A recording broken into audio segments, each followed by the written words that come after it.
Um desses primeiros conceitozinhos que a gente tem das evidências biológicas, da evidência da evolução biológica, é justamente o conceito da documentação fóssil. Então,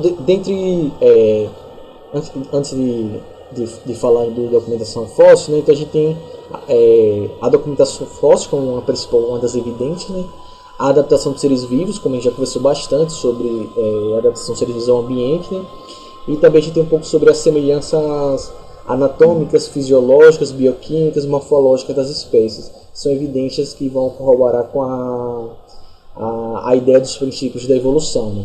Então, os fósseis, né, são que a gente chama de fósseis, né, que a gente pode ver na imagem. Eles são vestígios deixados por animais, não só animais, né, por animais, plantas, bactérias, algas, né, ou seja, por seres vivos, né, que viveram no passado, há muito tempo atrás, né, às vezes alguns até milhões e milhões de anos atrás.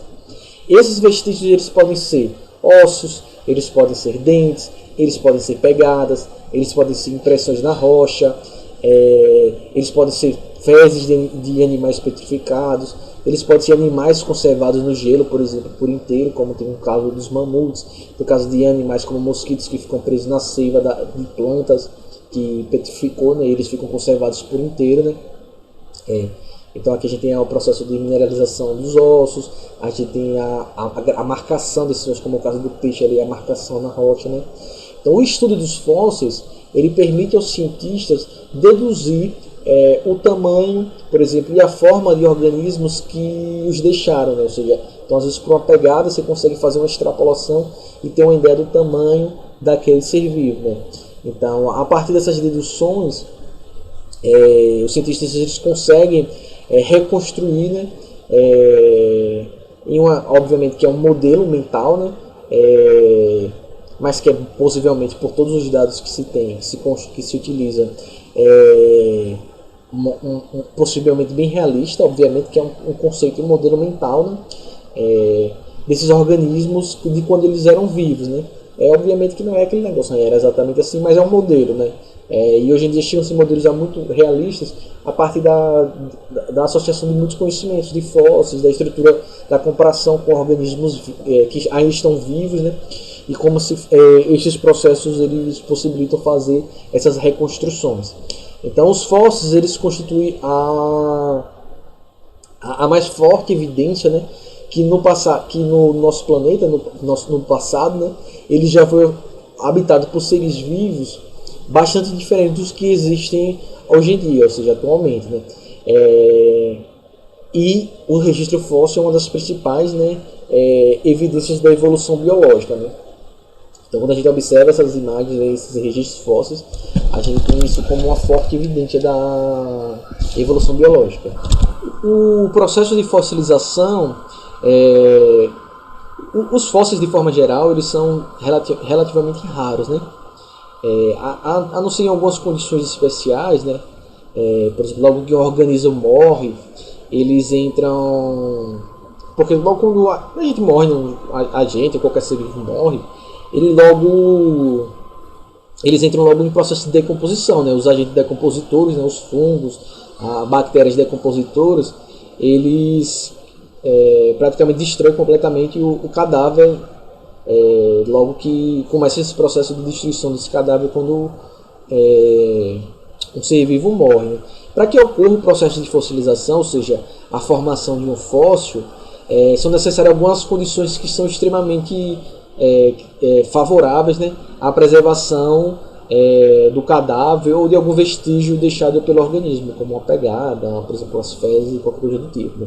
Essas condições elas acontecem, por exemplo, quando os restos de um organismo eles são cobertos por sedimentos, né, como por exemplo a areia, a argila, e geralmente em ambientes alagados, né. Então esses organismos, por exemplo, têm um soterramento de terra e esses sedimentos eles recobrem este animal de forma rápida e precisa, né? Então esses sedimentos que são depositados, né, que soterram, né, esses restos de seres vivos ou esses seres vivos, né, com o resto do tempo eles começam a sofrer um processo de compactação, né? Ou seja, eles vão se achatando e originando o que em geologia você já deve ter estudado em geografia, né, a chama das rochas sedimentares, né, que são essas rochas que vão se formando por esse depósito. Então essas rochas elas vão se compactando e vão pressionando esses restos ou esses seres vivos que acabam morrendo ou que morreram por esse processo, né? Então no interior da rocha, né, os vestígios de organismos eles podem se manter preservados de diversas maneiras, né? E aí eles vão formar tipos de fósseis diferentes, né? Um tipo de fóssil conhecido é o que a gente chama de fóssil do tipo molde, que ele se forma a partir do... Quando os restos soterrados do organismo, eles deixam a sua forma gravada na rocha. E aí eles desaparecem completamente, que é o caso daquele peixinho ali. Ele marcou na rocha o seu formato, mas as estruturas deles não existem mais, né? Então, em alguns casos, que é o caso de pegadas também, né? Em alguns casos também o vazio deixado por esses organismos é preenchido por minerais que solidificam e formam aqui uma cópia, né? Em rocha do organismo. Este é o tipo de fóssil que a gente chama do fóssil do contramolde, né? Que ele deixa a estrutura, mas ele não necessariamente algum resto daquele organismo, é só um molde e um contramolde, né?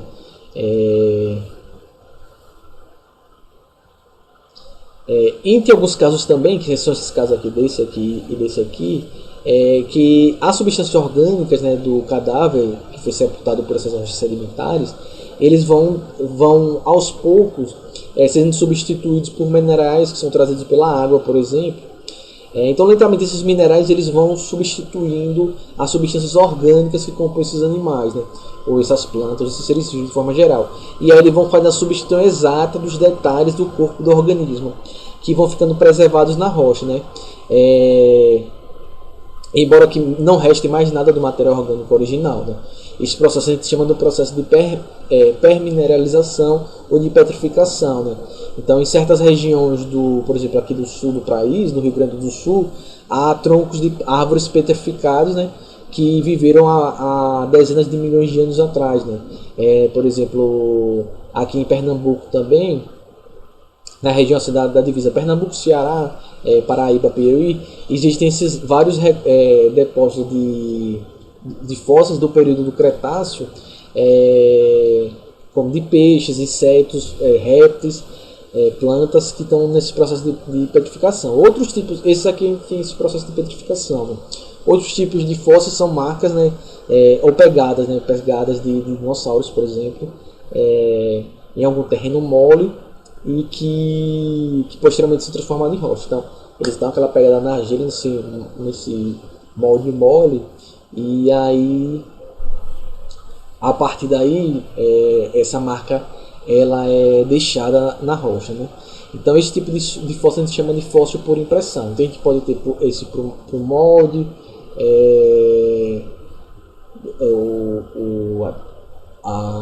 do molde, a do contramolde, a da petrificação e a da impressão, certo? Agora, assim, mais raro quando a gente tem a conservação do corpo completo dos organismos, né? Aí é muito raro. Esses fósseis completos de insetos, por exemplo, são encontrados na resina, né, solidificada da cepa de plantas, chamando do âmbar fóssil, que já assistiu o Jurassic Park, né, o Parque do Dinossauro, né, eles mostram nesses insetos que inclusive que tiram o sangue que está nesse inseto para reconstruir o DNA dos dinossauros, né. Também no Ártico, né, nas regiões super geladas, a gente tem nas geleiras de mamutes congelados por inteiro, né? A parte desses fósseis, né? Tá, mas enquanto esses fósseis, e como é que ele consegue identificar, estimar, né, a idade desses fósseis para poder ter uma noção de quando esses organismos viveram, né? A gente tem algumas formas de estimar a idade dos fósseis. Uma é a datação relativa, que seria esse primeiro método, né, que os geólogos eles buscavam para poder datar o período dos geólogos e paleontólogos para poder datar essas estruturas, que é essa datação relativa, né, que foi desenvolvida no século XIX, com base num geólogo que era o William Smith, era um inglês. ele partia do princípio de que as rochas sedimentares, vocês já devem ter estudado isso em geografia, elas se formam no fundo dos mares, na deposição dos sedimentos, e vai formando essas rochas sedimentares, que ela se forma a partir da deposição, pela deposição sucessiva, né, de camadas de sedimentos. Então os sedimentos eles vão se acumulando e formando essas camadas, essas rochas sedimentares, né? Então o Smith ele concluiu que as camadas em posição mais inferior, que estivessem mais abaixo, mais profunda no solo, elas deveriam ter se formado antes do que as superiores. Então, por exemplo, aqui se a gente vê nesse esqueminha que a camada A é mais recente, a B é mais antiga, a C mais antiga ainda, a D mais antiga ainda. Então, quanto mais fundo a gente ia indo, essas rochas sedimentares elas seriam mais antigas, né? Então, com isso, eles conseguiram se passa a ser possível, né, determinar as idades relativas, não era a idade exata, mas uma idade relativa das camadas da rocha, né? Ou seja, saber quais delas são mais antigas e quais são mais recentes. Então o Smith ele também observou que certos fósseis eles serviam como marcas registradas das rochas em que ocorriam, né? Então, por exemplo, certos tipos de fósseis de certas camadas de sedimentos foram denominados que ele chamava de fósseis guias, né? Então essas conclusões de Smith ele revolucionou a prática da geologia, né? Porque permitiu que as rochas em diferentes regiões do mundo, então por exemplo, aí tem local 1, 2, 3, elas pudessem ser comparadas com base nos fósseis guias, né? Então, nelas que são contidas. Então, com isso, os cientistas eles conseguiam reunir fragmentos do documento fóssil de diversas regiões do planeta e, por meio de sua datação relativa, estabelecer as divisões do tempo geológico, né?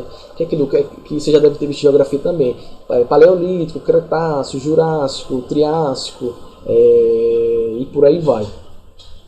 Então, eles, por exemplo, pela localização dos fósseis, ele conseguiu estimar mais ou menos o período. Então, onde estava aquele fóssil naquela camada de rochas sedimentares, da profundidade, os mais antigos, ele conseguiu estimar. Então, se esse fóssil está nessa região aqui e aquele está numa região mais profunda, então significa que aquele fóssil ele viveu num período muito mais anterior do que esse outro fóssil que está aqui nessa outra faixa da camada do planeta, né?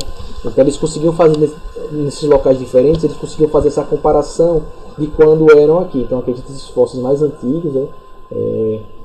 Esses fósseis então, mais antigos estariam em camadas mais profundas e os mais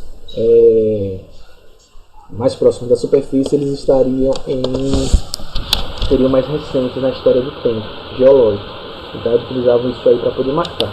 Outra datação que a gente tinha é o que a gente chama da datação radiométrica, né? Ou a datação relativa. Então, por volta lá de 1950, a datação dos fósseis, né, e das camadas da Terra, ele tornou-se mais precisa graças ao desenvolvimento de métodos que eles são baseados a partir da análise de certos elementos radioativos, né? Então, este processo para determinar a partir desses elementos radioativos ficou mais eficiente a forma de datar os fósseis e as rochas, né? Que a gente chama de datação absoluta radiométrica. Então, esse método de datação radiométrica, eles baseiam-se nos fatos que os elementos radioativos, eles se desintegram, né, tornando-se outros elementos químicos, seguindo aquelas taxas constantes, né, que caracteriza cada tipo de elemento químico.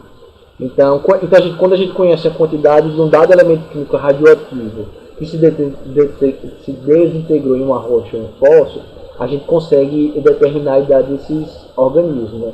Isso é possível a gente a parte do processo que a gente chama do processo de meia-vida dos átomos radioativos, que vocês já também viram isso com certeza em química. Então, a gente sabendo os diversos elementos químicos que eles apresentam um ou mais isótopos radioativos, né? Esses isótopos são aqueles elementos que têm o mesmo número de prótons, mas variam lá nos nêutrons e nos elétrons.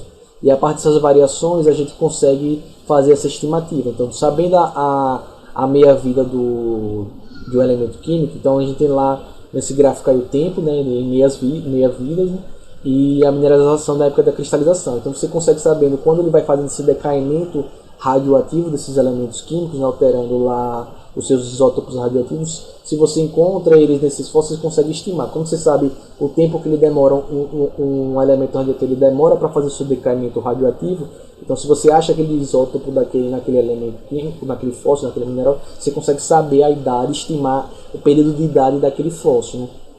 Então esse processo de decaimento radioativo ele pode ser utilizado como um relógio geológico, né? Porque segundo uma taxa constante, como esse decaimento ele é constante, a gente consegue, a partir de radios isótopos, né, você consegue estimar o período de tempo em que aquele processo aconteceu, certo? Isso aí vocês viram tranquilamente em química, né? E a partir daí a gente pode fazer um dos processos de datação por a datação absoluta, é a datação a partir do carbono 14, que é a partir do decaimento do carbono 14 e do nitrogênio 14, né? Então, se a gente sabe quanto o carbono 14 tem em um animal ao morrer, então o animal morre e a gente vê lá quanto de carbono 14 tem nele, certo? Então a gente consegue calcular quanto tempo transcorreu da morte de animal pela medição do carbono 14 radioativo no fósforo. Então quando um animal morre, por exemplo um peixe morre, a gente vê quanto de carbono 14 tem nele. Quando a gente sabe o período constante de decaimento do carbono 14, quando você pega um fóssil e registra nele quanto tem de carbono 14 naquele fóssil, você consegue estimar quando foi que aquele animal morreu há milhões e milhões de anos atrás. Então, por exemplo, um fóssil apresenta um 16, né, de carbono 14, que existia no organismo quando era vivo. Então a gente pode concluir, por exemplo, que a morte dele aconteceu há 23 mil anos atrás.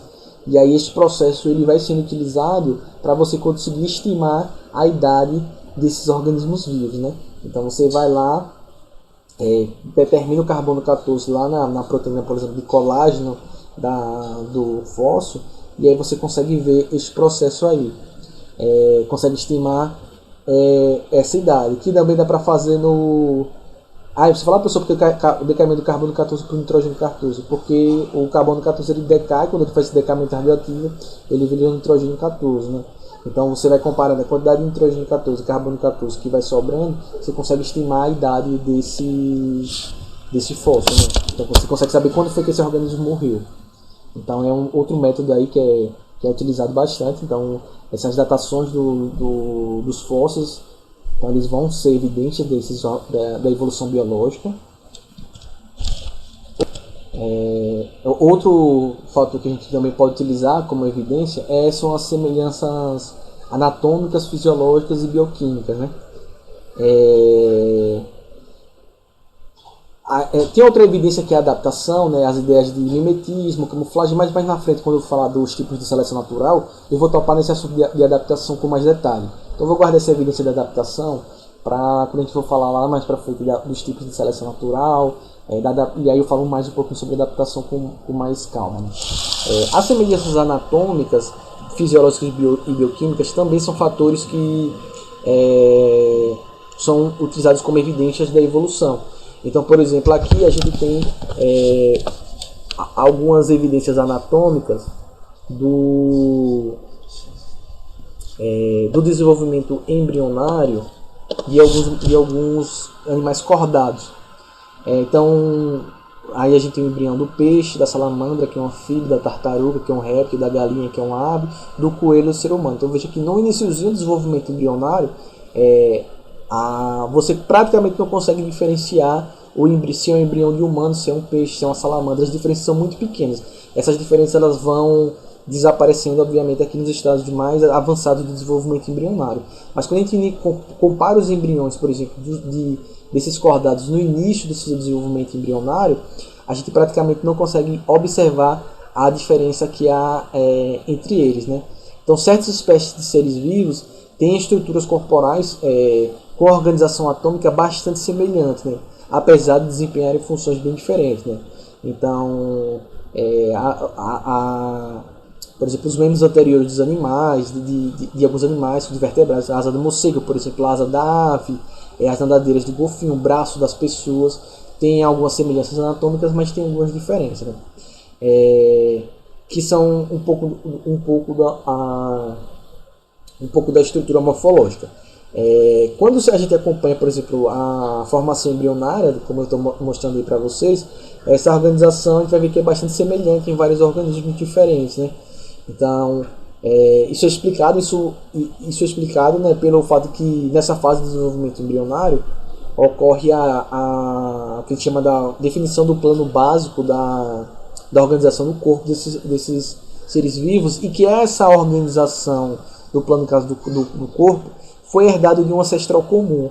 Então, como no desenvolvimento embrionário esse corpo desses animais eles se organizam de uma forma similar, de uma forma parecida, isso se dá muito provavelmente porque eles herdaram essa característica de um ancestral em comum, ou seja, todos esses cordados eles têm essa organização do desenvolvimento embrionário deles dessa forma, parecida desse jeito, porque eles herdaram esse plano no momento do desenvolvimento embrionário, quando vai ter essa organização básica do corpo deles para o seu desenvolvimento. Isso é uma característica que todos eles compartilham. É por isso que o embrião de todos esses organismos que são diferentes,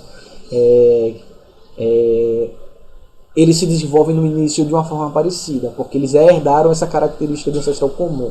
Então esse desenvolvimento embrionário que a gente consegue observar nos cordados e nos vertebrados é uma característica que reforça a evidência da evolução, por ser muito provavelmente uma característica herdada de um ancestral em comum. Outra evidência que a gente tem da evolução é o que a gente chama dos órgãos homólogos, certo? Então, por exemplo, se a gente... Deixa eu só ajeitar aqui para ficar melhorzinho para vocês verem. Então, por exemplo, se a gente compara por exemplo, o braço, a mão do ser humano, a gente tem a nossa mão para manipular objetos, né? Já, por exemplo, no morcego, né? A asa do morcego, né? Esses braços são utilizados para voar. Quando a gente pensa na nadadeira de uma baleia, um golfinho, que também é mamífero, eles utilizam esses membros deles são utilizados para nadar. Então, por exemplo, então, o braço do ser humano vai ter uma função diferente, né? A pata dianteira do cavalo tem outra função, né? Para o cavalo cavalgar, né?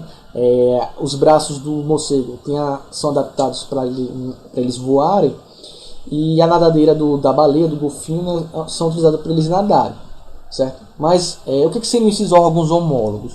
Se a gente compara a estrutura interna do esqueleto do nosso braço, da pata dianteira de um cavalo, da asa do morcego e da nadadeira de uma baleia, por mais que essas estruturas tenham funções diferentes em cada um desses animais, se a gente for fazer uma radiografia, a gente vai encontrar os mesmos ossos.